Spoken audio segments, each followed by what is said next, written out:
Fernando? Esse processo, o senhor considera esse processo irreversível?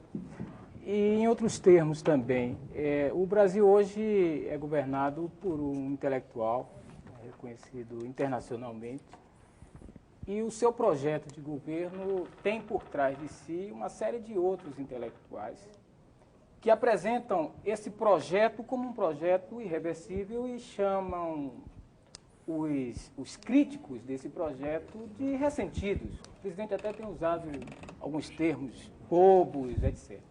O senhor não se sente dessa forma como uma aves rara em todo esse processo na intelectualidade brasileira, na medida em que grande parte dessa intelectualidade tem aderido a esse projeto de governo, que me parece tem sido vitorioso, haja vista a vitória que o atual governo teve na votação da reeleição?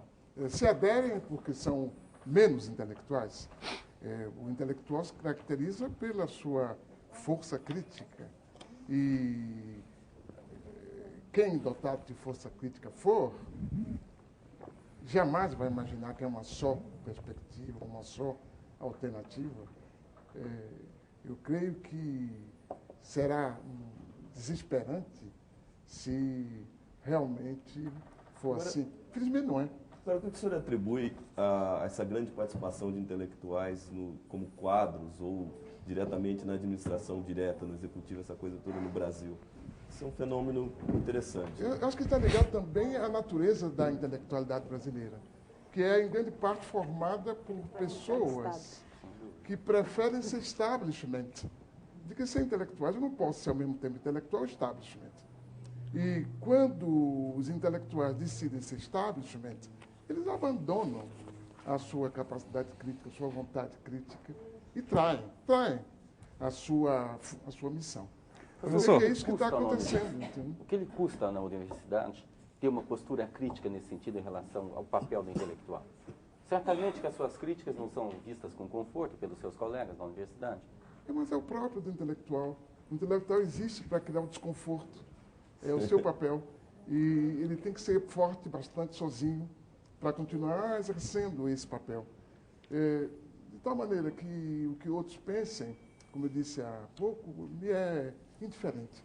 O senhor tem feito a crítica, por exemplo, entre o distanciamento entre os intelectuais que produzem, os acadêmicos que produzem, refletem, e os acadêmicos que se tornaram em professores ou intelectuais, que seriam aqueles que assumem o poder na universidade e fazem do poder o seu meio e o seu fim. Eu gostaria que o senhor aprofundasse isto e falasse do custo político e material que o senhor deve arcar por causa da sua postura. O custo material não tem nenhum, porque eu aceitei viver com o salário que tenho.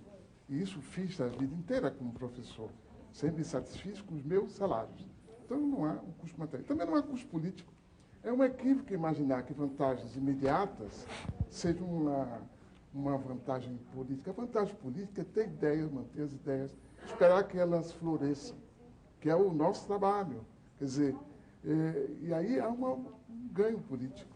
A produção de ideias corretas resulta, no tempo, num ganho político. Quer dizer, haveria uma perda se a preocupação fosse participar do establishment. Não é realmente uma perda. Como isso, eu acho que eu gostaria de tocar no problema da universidade também. Eu acho que a própria presença do professor Milton Santos na universidade mostra que a universidade não é unívoca. Ela não é apenas burocrática. Ela abriga, a Universidade de São Paulo abriga o professor Milton Santos desde dos primeiros momentos que ele chegou no Brasil, primeiro informalmente. Mais ou menos. Eu dizia que não foi tão fácil. Não esteve muito tempo longe da universidade. Na própria faculdade onde eu trabalho, a Faculdade de Arquitetura, a sua presença foi disputada muitas vezes. Agora, a sua inserção oficial na universidade é que demorou mais tempo. Foi laboriosa. Nesse sentido, eu acho que, como todas as instituições, a universidade tem essas duas perspectivas. Ela tem muita burocracia mesmo, ela se senta em cima de louros que construiu no passado, mas, ao mesmo tempo, a universidade brasileira é uma conquista muito grande ela tem apenas, não é? Ela tem 60 anos, a Universidade Brasileira. E nós temos que valorizar essa... Nós passamos a colônia toda... Mas a valorização da universidade... Na América toda, eu acho que vamos fazer perguntas em vez de debate. Nesse sentido, eu gostaria que o professor Milton Santos comentasse mais tarde, talvez não nesse momento, o papel da universidade na formação de um quadro que pensa o Brasil. Não e apenas nesse sentido, que é burocrático. eu queria perguntar para o professor também, ele disse agora há pouco que na universidade há forças que impedem até que os setores mais criativos, enfim, que questionam, setores jovens, enfim, se exprimam com totalidade. Eu queria saber como agem essas forças e como fazer para que isso seja driblado, enfim, como é que pode se passar por essa situação? Posso acrescentar uma terceira questão, professor? Me parece que a questão da universidade, como qualquer outra, digamos, qualquer outra instituição, ela pensar essa coisa de forma absolutista me parece pouco interessante, não? Mas me parece que a forma mais produtiva de se pensar a universidade seja exatamente enxergar a universidade crítica e analiticamente, não? Milton. Por favor, vamos deixar ele responder, que acumulou muita pergunta. A difusão do saber produzido não é só tarefa da universidade. Eu creio que a mídia também tem uma certa culpa nessa dificuldade, porque a mídia prefere aqueles chamados intelectuais que são os especialistas do falar, do dizer, e não do pensar. Há como diria, estou procurando uma palavra simpática. É isso. Mas há uma associação que dura entre pseudo-intelectuais e a mídia. A mídia os apoia, os prestigia de forma bastante clara, e isso constitui um dado na compreensão dessa dificuldade que tem aqueles que são jovens, ou que têm pudor, porque às vezes a aproximação da mídia supõe uma redução dessa qualidade de pudor. Eu fui jornalista e me lembro quando a gente se referia aos chatos da redação, deve haver isso ainda agora, né? Esses chatos da redação que vão buscar notícias, que vão plantar notícias, e que se tornam os intelectuais. O intelectual da tarde, quando eu trabalhava, o intelectual do Globo, o intelectual da Folha, que são o intelectual do Estadão, que são intelectuais porque esses jornais decidem que eles vão ser intelectuais.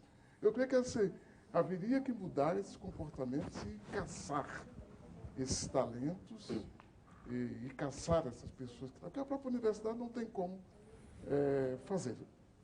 Há outra coisa dentro da universidade, que são os grupos fechados. Né? O presidente da República falou nisso, a respeito do próprio grupo dele, que certamente é o mais fechado grupo intelectual no Brasil, e isso explica a dificuldade que eles têm de pensar, pelo fato de haverem feito a carreira dentro de uma redoma, protegidos sempre. Protegidos, inclusive, durante o regime militar. Isso tem que ser dito.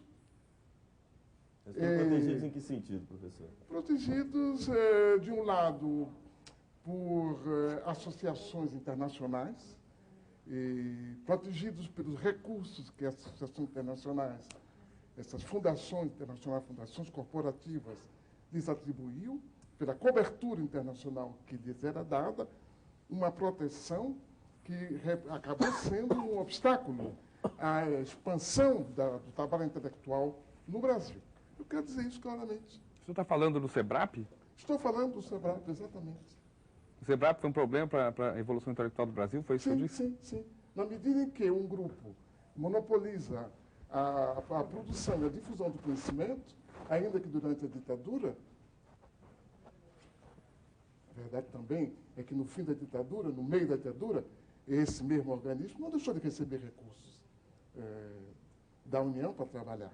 Então, me parece que esse processo tem que ser estudado. É evidente que não há coragem para dizer isso, devido ao peso desses institutos fechados que tem na vida intelectual brasileira. Mas o que aqui foi conversado, em grande parte, tem origem nisso. Milton.